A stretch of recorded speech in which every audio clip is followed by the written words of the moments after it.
Hey guys, welcome back to my ongoing series of Fangoria Volume 1. And this is episode 13 and issue 13. And let's get right into it. So, main article here, Dragon Slayer, the Paramount Disney Lucasfilm team up, the George Romero interview, our second anniversary. So, this is the second anniversary.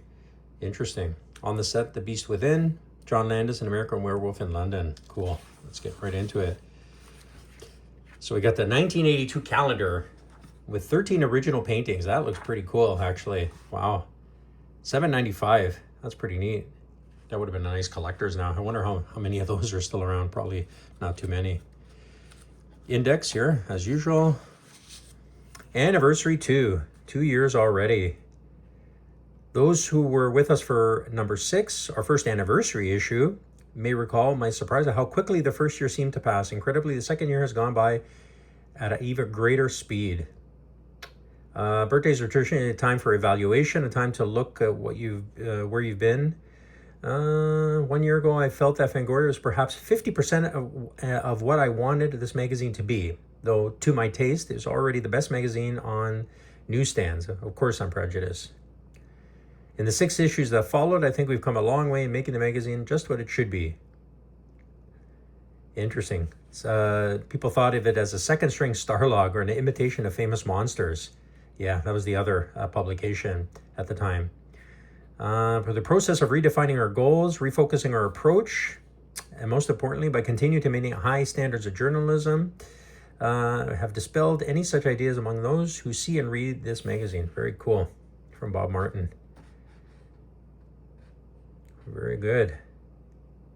All right, let's go to the postal zone here. Ed Asner. I don't know how he's in there. That's interesting. Botine fans.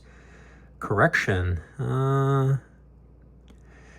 Survivor was being filmed by Australian director Robert Powell. Was incorrectly identified Powell as the director of Thirst. Actually, that film, one of last summer's niftier entries, was directed by Powell's fellow Australian Rod Hardy. Correction there. Happy anniversary wishes. I have, since your first issue, I've collectively treasured your publication. Greatest horror film magazine in the world. Ode to the magazine. Very cool.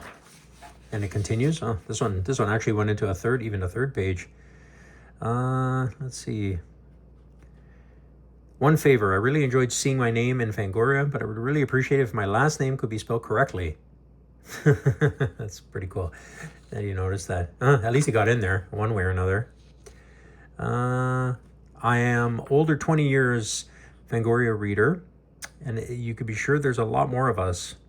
How about some creative input from loyal fan?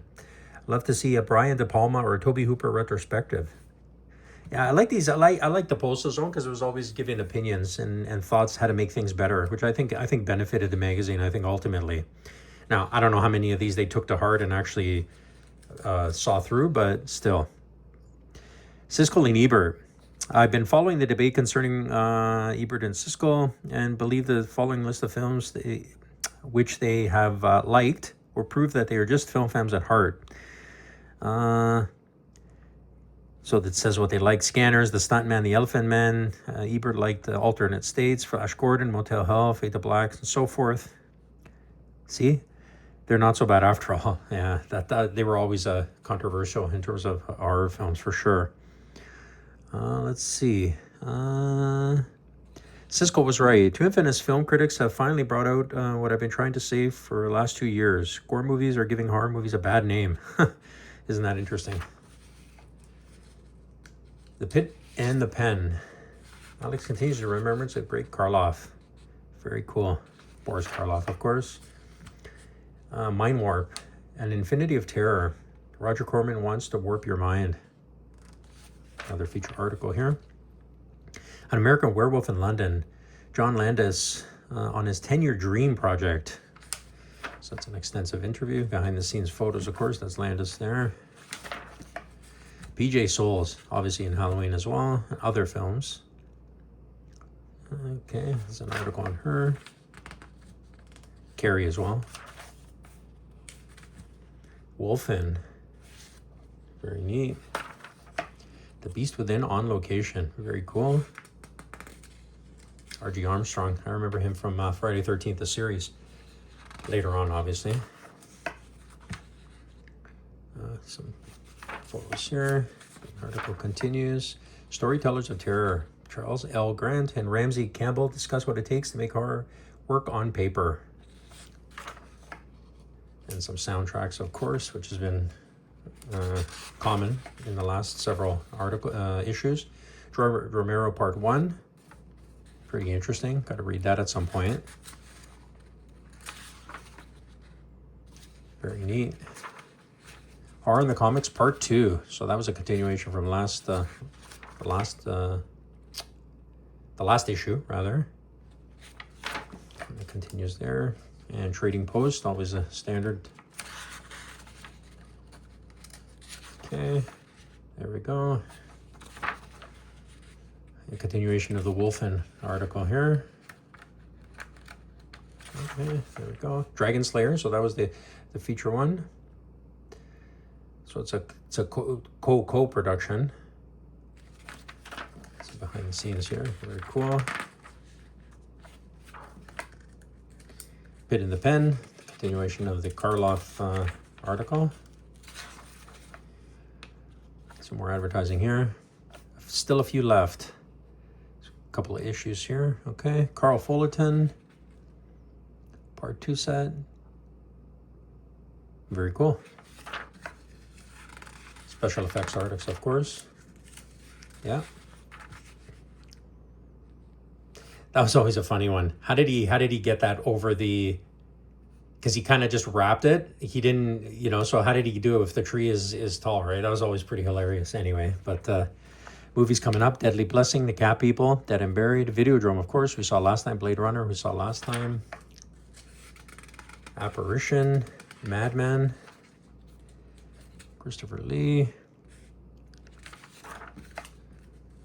And of course, books and other miscellaneous things. Some prints here. Now that we've gone through the avalanche of mail and read each and every poll, here are the final tabulations. So let's see. Postal Zone, 27.2 more. The same as 60.8. Oh, so they sort of analyzed some of the regular things that find themselves in here. What was the big film and TV? 74.7. Wow, that was a big one. If you want to see way more than that. Classified ads, the PJ Soul continuation, the Postal Zone continuation, actually. If Texas Chainsaw was rated R in the first place, why cut out the violence? There's supposed to be a scene where the killer cuts a girl's heart out. Another missing scene, the killer cut out his victim's tongue. The only person getting their leg pulled is you. There are no scenes as graphic as you describe in Texas Chainsaw. There never were. What these scenes are in are it, however, seem to be strong enough to bother some others. Interesting. Wow.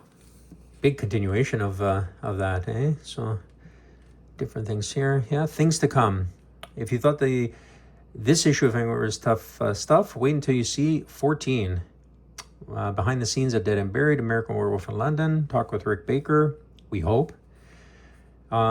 Student Bodies, and some other things as well, on sale August 27th. Some more advertising there, and then the back cover. So that'll do it for number 13. And join us next time for number 14 as we continue the series. Like and subscribe, and watch out for more things coming down the pipe with some shelf by shelf and some other things as well. All right, take care.